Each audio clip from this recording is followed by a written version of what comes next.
Hello again, chaps and chapettes. How are we all doing? It is lovely to see you all again. As always, I just thought I'd bring you a very brief example of how this country has changed fundamentally over the last 20 or 30 years, guys.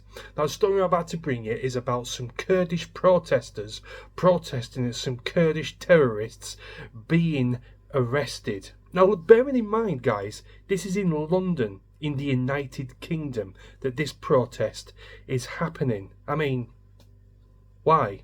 We'll get to that very, very shortly. Let's have a look what's been going on, shall we? GB News' website, by the way. Police and protesters have clashed in North London after 7 people were arrested as part of a counter-terrorism investigation. In London, in the United Kingdom, Kurdish terrorists. 5 men and 2 women aged between 23 and 62 were arrested after an investigation into suspected activity linked to the banned Kurdistan Workers' Party known as PKK,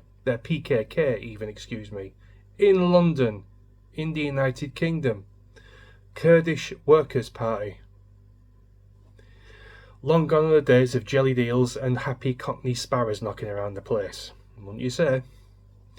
The PKK, a militant group found in southeast Turkey in 1978 with the aim of creating an independent Kurdish state, was banned in Britain in 2001. The group has been involved in 40-year conflict leading to more than 40,000 deaths. British police said they were carrying out searches at 8 premises across London, including the Kurdish Community Centre in Haringey. Why is there a Kurdish community centre in London, in the United Kingdom? Question after question after question. Which is likely to be closed to the public for up to 2 weeks. It should be closed permanently. It's not needed. We are English. We are British in this country. We do not need a Kurdish fucking community centre. Protesters gathered near the community centre following the first 6 arrests, and additional officers have consequently been deployed to the area, the Met Police reported. 4 people at the protesters were arrested, but the arrests were not directly connected to the counter-terrorism probe in itself. Now, you know where I'm going to go with this, guys. It's very simple, very, very straightforward. Kurdish protesters and Kurdish people getting arrested on suspicion of terrorism in the heart of our country. Now, this has changed the very demographic of almost all major cities within the UK. Mass, uncontrolled migration for 20 or 30 years. People say it doesn't have an effect on this country. A lot of people say it makes no difference to this country. A lot of people say it's good for the country. How can it be good when protests and riots are being caused by issues overseas? The prime example, well, another example even, is the Palestine-Israel protest that we have on a weekly basis here. Palestine and Israel is 2,500 miles away from our little island here. Why are the protests every single week on our streets? Well, I'll tell you why.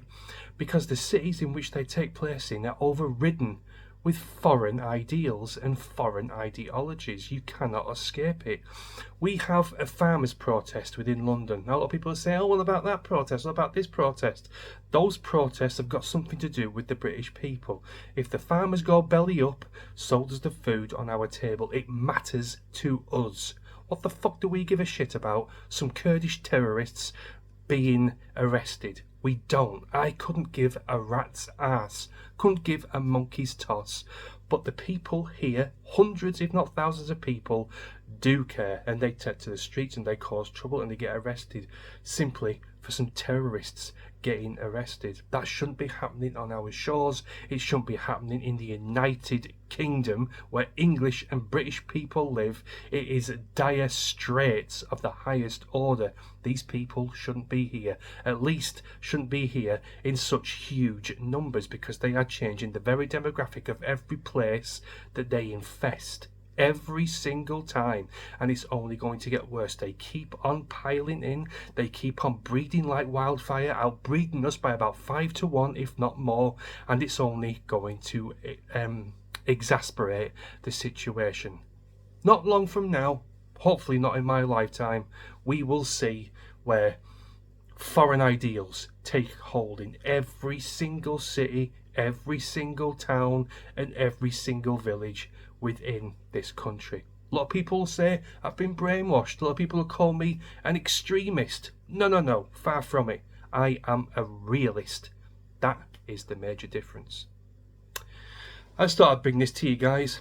More bullshit, more foreign ideals, more foreign issues that are causing havoc within our streets and in our cities and in our towns. And like I say, it's only going to get much worse, because I tell you what, this isn't slowing down, this isn't stopping, this is not going away, and people carry on being silent, sticking their heads in the sand so far that they can see their own arseholes. Thanks a lot for watching, guys. I do appreciate it. Let me know what you think in the comments, and I'll see you in a bit. Cheers.